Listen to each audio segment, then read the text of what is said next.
세무사님 안녕하세요. 네, 안녕하세요, 대표님. 네, 오늘은 제가 네. 정말 듣기만 해도 무서운 차명계좌 세무조사 아, 아니면 차명계좌로 의심받는 해명 네. 이 대응에 대한 방법을 좀 문의를 좀 드리고 싶어요. 네, 네. 네, 일단 차명계좌란 게 뭐예요?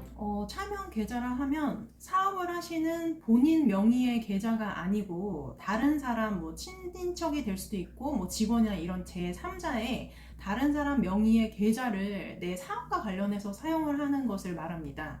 뭐 개인 같은 경우에는 그렇고 이제 법인 사업자 같은 경우는 법인 명의가 아닌 대표자 개인 명의의 계좌도 사업 그 차명 계좌에 해당합니다. 그 국세청, 그러니까 세무당국에서는 네. 차명계좌라는 것 자체, 그 행위 자체를 매우 안 좋게 본다는데 네. 어느 정도로 안 좋게 보는 거예요? 사실 이게 세금을 누락하게 됐을 때 그 의도를 갖고 했는지 여부에 따라서 안 좋게 보는 그런 부분들이 많이 있는데요. 사실 차명 계좌라고 하면 내가 의도를 가지고 내 명의의 계좌가 아닌 다른 사람 명의의 계좌를 사용해서 그 활용함으로써 또 수익 금액과 매출, 세금을 누락하는 행위로 연결이 되기 때문에 사실상 굉장히 이거는 의도를 갖고 세금을 탈루했다 이렇게 보여지기 때문에 매우 안 좋게 보고 있는 것이 사실입니다. 근데 이게 차명계좌라고 하니까는 되게 뭐 처음 듣는 단어인 분들도 계시던데 네. 이게 사실 쉽게 얘기하면은 네. 엄마 통장, 동생 통장, 네. 뭐 배우자 통장 뭐 이렇게 의외로 쉽게 아무렇지도 않게 쓰시는 분들이 꽤 되세요. 맞아요. 특히나 뭐 배우자 같은 경우에는 더 그렇죠. 네. 그리고 이제 아까 말씀하셨듯이 법인이라면 사업용 계좌를 써야지 대표 계좌도 쓰면 안 된다. 네.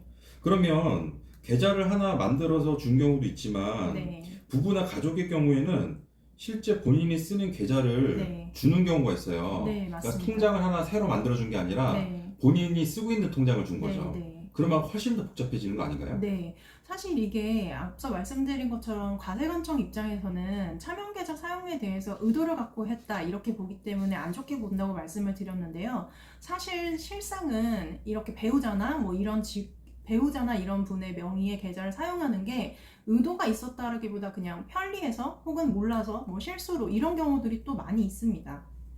근데 이제 문제가 뭐냐면 네. 그 계좌 자체를 전부 다 통으로 차명계좌로 생각을 한다 그러면 네, 정말 소명할 게 굉장히 많아질 수도 있잖아요. 네, 맞습니다. 그러니까 굉장히 주의해야 되는 부분인 것 같고 네, 차명계좌로 인해서 세무조사가 나오거나 해명이 나왔다면 네. 거기에 대한 대응과 소명을 좀 철저하게 해야 되겠네요. 네, 예. 이게 소명 자체도 철저하게 해야 되는 게 어려운 일인데 사실상 그거와 더불어서 또 내가 소명을 해야 되는 대상이 되는 기간 자체가 다른 조사나 이런 부분에 있어서 상당히 깁니다.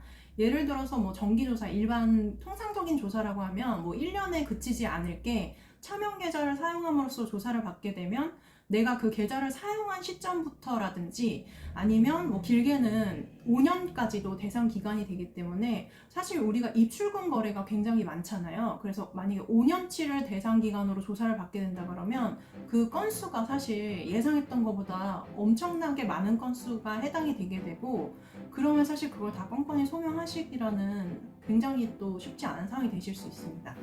그러니까 세무조사 중에 가장 어렵다는 세무조사가 차명계좌가 들어가는 이유가 네, 그런 이유들 때문이겠네요. 네, 맞습니다. 근데 이제 우리 세무사님께서는 또 차명계좌 세무조사 또 전문이시잖아요.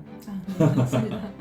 그래서 이제 문의하시거나 네. 궁금해하시거나 어려움이 있으신 분들 네. 많이 또 도와주시고 상담해 주시면 감사하겠습니다. 네, 감사합니다.